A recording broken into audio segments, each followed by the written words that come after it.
What's going on, people? Glendon Cameron here with how to make a living without a job. Was thinking about some things, because that's what I do. I think about a lot of stuff. And it hit me. Because this is something I was remembering one of my little rituals. I've lived in Atlanta, Georgia for a long time, and people tend to be kind of flaky. At times they could be flaky. Depends upon your circle and everything, but folks could be flaky. And I was discussing with a friend, female friend, and she says something that just kind of blew my mind. And this was years and years ago, because it still stands out, that she would not put her clothes on or prepare for the date until she got a confirmation call. And I'm one of those people that I had to learn how to do confirmation calls, because if I tell you that, hey, I'm going to be somewhere at Friday at 6:30 p.m. unless I'm going to the hospital or I'm dead, I'll be there. I don't, it's very rare in my life, and it's been like this for decades, that something just comes up. I don't really have a lot of things that come up. I think people have the options like, I don't want to hang out with your ass, which is a form of not being able to keep small commitments, in my opinion. Well, she told me that, and I said, why? It was like, because you never know. And I remember, regardless, I always got dressed. And back in the day, you go out and get your hair cut. You go wash your car at the car wash. Or, when I was at Fort Mac, everybody would be up on the quad, music playing, everyone's washing their car, putting Armor All on the tires. And I always prepared, no matter what. And, there was times I was disappointed. But are you really prepared to be successful? When I say prepared, I'm not talking about the financial aspects. I'm talking mental, straight up mental. I'll give you an example.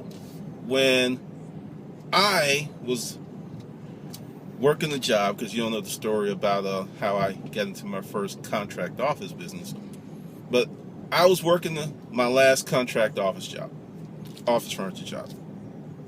And there was this client I was wooing. Big client, big client. Finally secured an appointment. Had a really tight presentation. Stayed up all night, like walking through it, because I tend to walk and talk. Just going through this. And then this yard bird on the 11th hour cancels the appointment.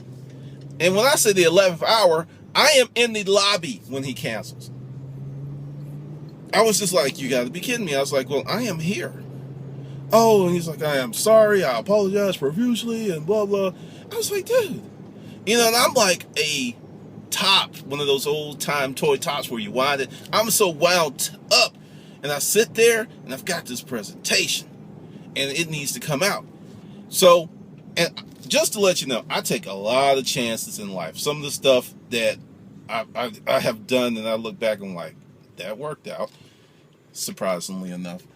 Was in the lobby, and there was this lady, her name's Diana.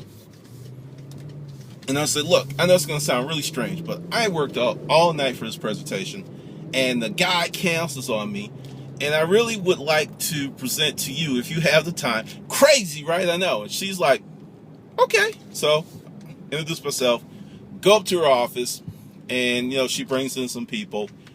And we go to the boardroom, and I give them the presentation and everything. And, and they critique me and grade me, which I was really grateful for. And it's like, we don't really have a need for your products, but we like your presentation. And, if you can make it a little shorter, this. And I was real grateful for it, because I got it out of my system, because it was like, I wanted to do it. And it wasn't happening. I was like, it's got to come out. So that ends, I feel better. I had a 3 o'clock appointment. I went to that one, nailed it. And it was just like, for many people, and I actually told one of the guys in the office what I did, and he said, that's just a total waste of time. Total waste of time. You're presenting to people, they're not qualified, they're not targets. He was kind of like, he kind of ran up at me a little bit, and I was like, well, I felt it was a good thing, because I got the presentation out, learned some stuff, and I made some new friends. That's how I looked at it, right? Well, we go on and go on and go on. I actually depart that company. Well, about a year later, I'm talking, this is my second month as my own, hanging up my own shingle, having my own contract office furniture business. I get an email from Diana. And she's like, hey, I'm in a new position and we need some office furniture. So could you come on by and, show us what you have? And, it was like, I was like happy and alarmed at the same time because I didn't have the offerings because, just so you know, when you're selling any kind of big line, sometimes there's protected territories and there's maybe someone already selling it and you can't sell it. And if you want to sell that line and they need that line, you may have to partner with them. Or, they may just get it and knock your ass out. So I went to talk to her. And it was just, it was scary how things worked out. I mean, it was just insane how things worked out. I get to the office and it's like much nicer digs.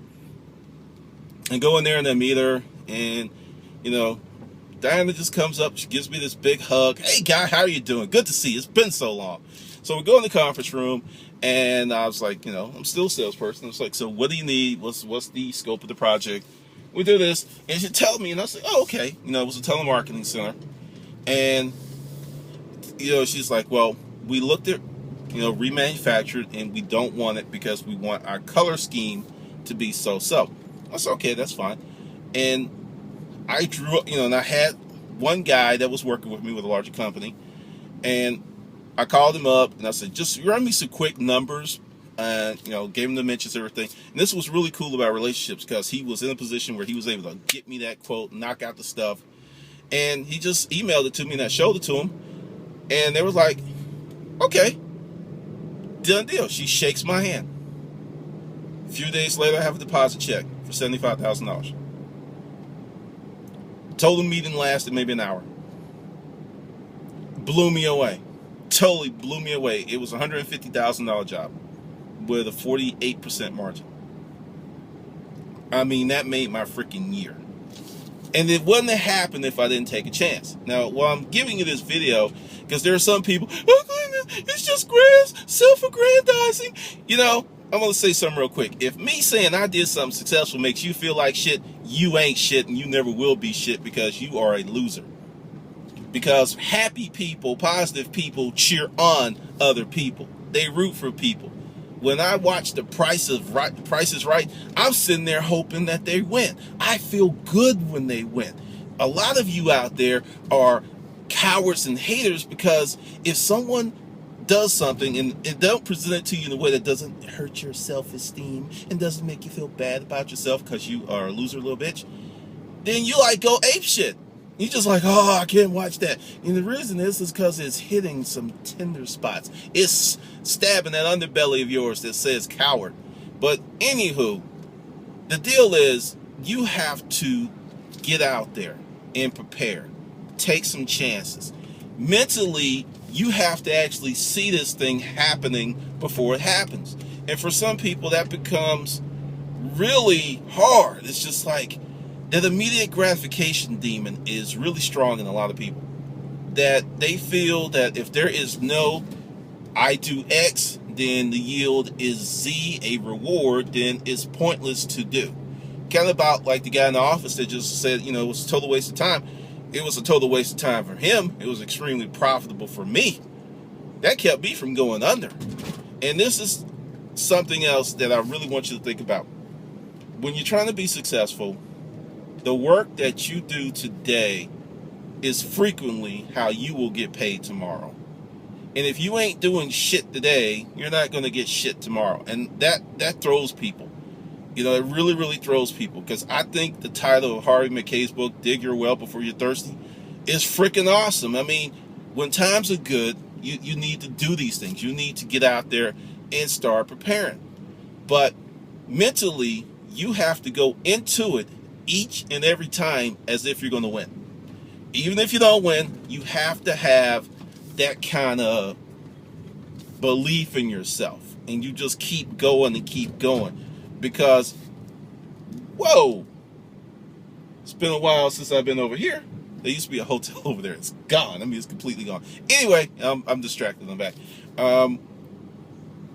When you are prepping for success, really, really prepping for success, 90% of the work takes place between your ears. 90% of the work. When I'm in the gym, and I'm turning into a little weak bitch, I have to start saying my mantra: condition the mind, condition the body. Because see, the mind's going to give out before the body does. Every time. You can always do more. You can always do more. And the mind's just like, yeah, that's good enough. And the body's like, ha ha, gotcha, sucker. But seriously, to prepare for success, you have to really, really know what you want first. That's one of the biggest things to this whole deal. You have to have some type of objective, an agenda, a goal, something. You have to kind of know where you're going. Because, if you're one of those nomads that thinks life is a journey, because it really is, and you are cool with just meandering over here like a butterfly or a hummingbird, just here and there, that's cool.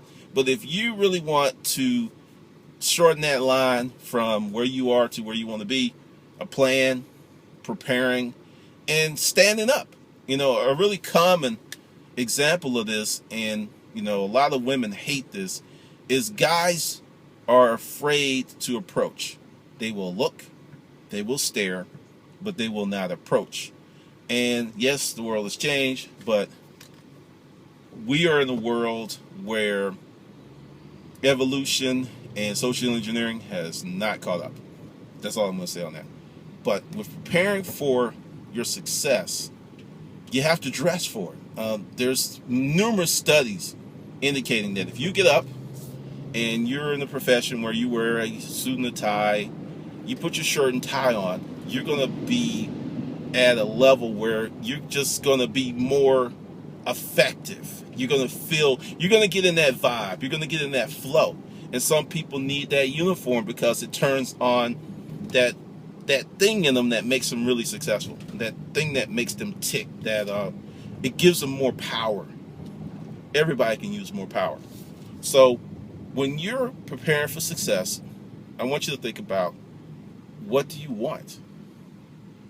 What do you really want? Because that's a lot of people who are waiting for permission to be successful. They're waiting for someone to say, hey, okay, you can be successful. I'll give you another one, like writers. I mean, a lot of them write, publish, and just kind of wait. You can't wait. You have to go out and get it. You have to go to the tree, shake it hard, and let the apples drop. If you just look at the tree, or you go for the fruit that's already in the ground, Stan, you don't get there quick. There's worms in that stuff, man. The best fruit is the stuff that's still in the tree. You got to shake it. You got to be prepared to shake it. So number one tip that I can give you in being prepared is learn to accept loss. Because this is one of the reasons that most people will not be prepared. Because they don't want to amp up for potential failure or disappointment. It's like, I am so disappointed. Oh, I can't deal with it. Oh, this life is so hard. Oh, it's so rough. I am such a weak little bitch. I mean, that cracks me up. I think that growing up extremely poor is one of the best benefits a person can have. And I know you're going like, what? I think it is, because you know how bad it can be, and you also know that you won't die. If you are born into wealth or a very cozy lifestyle and then things go sideways, I've seen people off themselves, kill themselves, go into depression, become alcoholics or addicts because they cannot deal with the radical shift in circumstances. I mean, just to put it bluntly, there's a whole class of people that when the recession hit, their life didn't really change one way or another. They were used to barely making it or just struggling or actually being ass out. Then there was a new class of folks that joined them that was like, what the fuck is poor? Whoa, what do you mean I can't have all 195 channels of cable and only watch 4? I want my 195. I mean, seriously, it's a perspective, It's a perspective of what's going on in your mind and what you deem to be important.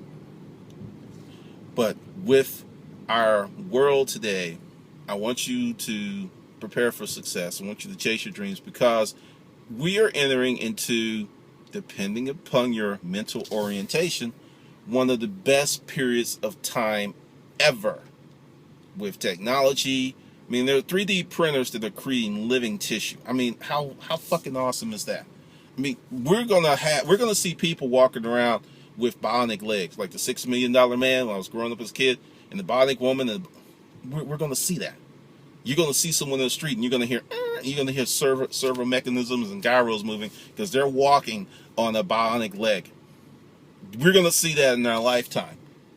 This is great times to be alive and wanting to do something because of the things that are coming our way. But if you are weak of mind, lacking in courage, and are just waiting for someone to bless you with some magic jelly beans, it's going to be daunting for you. Your life's going to be fucked because you're making the wrong choices. Everything's a choice. Everything's a choice. But you're making the wrong choices if you choose to accept failure, and that's the final act. Because, yeah, you're going to fail. Then you get up. You're going to fail, get up. You're going to fail, then you get up. You're going to fail, then you get up. That's the process, because that's what happens in sales. You get more rejection in a good year of sales if you're really chasing hard than maybe the average person will get in a lifetime. And if you will look at the organization tree of a lot of companies, frequently, the guys in the upper ranks started off as salespeople. Frequently started off as salespeople because they got used to dealing with adversity on a daily basis. And when you build up your adversity muscles, you can handle more shit. You can handle crazy stuff. You don't freak out when things go sideways. And that's why you can have your reservoir of hope always full, because you have to. I mean, I used to have to give myself a pep talk every freaking day, because there is nothing that you could tell me that no one's going to be impacted, that when you get up and you go out and you talk to 10 people or 12 people in a day and they all say no, that does not mess with your mind. You're like, damn, am I that bad? And then next day, you got to do it again. And the next day, you got to do it again. And the next day, you got to do it again. And at some point, it doesn't phase you as much as it did in the beginning. Because I will be honest with you, those first few months had me doubting myself. I'm like, damn, maybe I need to do something else. And it's a process. That's how success works. It's a process, because when you're doubting yourself, that means that you're actually in the area where you can grow. If you're not doubting yourself, if you're not making mistakes, if you're not failing, you're not pushing hard enough. If everything's working out and it's all cozy, yeah, you're actually coasting. You're not even digging into your potential, because success and the accumulations of success come hard. They come from a lot of effort. They come from a lot of sacrifice. And I know there's a lot of people out there, and I'm doing the informational thing, how to make a living without a job. But I'm going to tell you, there's work involved. I'm not going to give you the 4-hour work week. I read the book. I like a lot of it. But realistically, in the beginning, before he got to the 4-hour work week, he had 60 to 90-hour work weeks. Because that's the magic ingredient that people don't talk about, because there seems to be this aversion to work, to really putting out, to really just saying, you know what, I'm going to grab my nuts and I'm going in. And they're like, no, I'm not grabbing these nuts. Nope. I'm just going to sit here in this chair and hope and pray for something better to come into my life. It's not. And there's something else that's happening too. This great world that we live in, and I'm going to say it, there's a lot of people right now who are saying America isn't shit. And I think all of those people are entitled to their opinion, and they're misguided and foolish. Nowhere else on the planet can you do the things that you can do here. Nowhere else. Give you more perspective. Our poor people, and I'm talking about the people in the ghettos, I'm talking about the people who live in extremely bad neighborhoods. Those people are better off than 80% of the rest of the world. Those people in the ghettos, gunfire, drug sales, prostitution, living in those environments are better than 80% of the people in the rest of the world. Because you have people who are living in a city where they may wake up and they may experience a missile in their living room.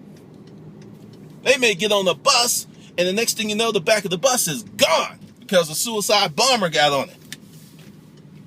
That's what they live with. There's some places in the United States that are close to a war zone, but not like that. Not like that. You know, there's places right now, there's somebody that's getting blown up because of conflict. And you don't have to deal with that. You got up this morning. Well, this is ducks everywhere. You got up this morning and pretty much put your feet on the floor, had breakfast if you eat breakfast, had your coffee, got in your car. If you have a job, you went to it. You're sitting at your desk or you're out in the field or you're doing whatever you're doing, and pretty much your life went as planned. And if you're bitching about it, you're an ungrateful bastard. Pretty much. Because you have it good compared to most of the people in the world. And I'm talking billions. Talking billions. There are people who are catching hell right now. So if you're not prepared to be successful, if you're not making those choices, it's on you. It's not the world. It's not the government. It's not the economy. It's you. And just like you can make the choice not to prepare, you can make the choice to become prepared, to set yourself up for success, to create a better life for you and your family. That's a choice. That is a choice that you can make today. All right, this is Glendon Cameron, and I will see you on the good side.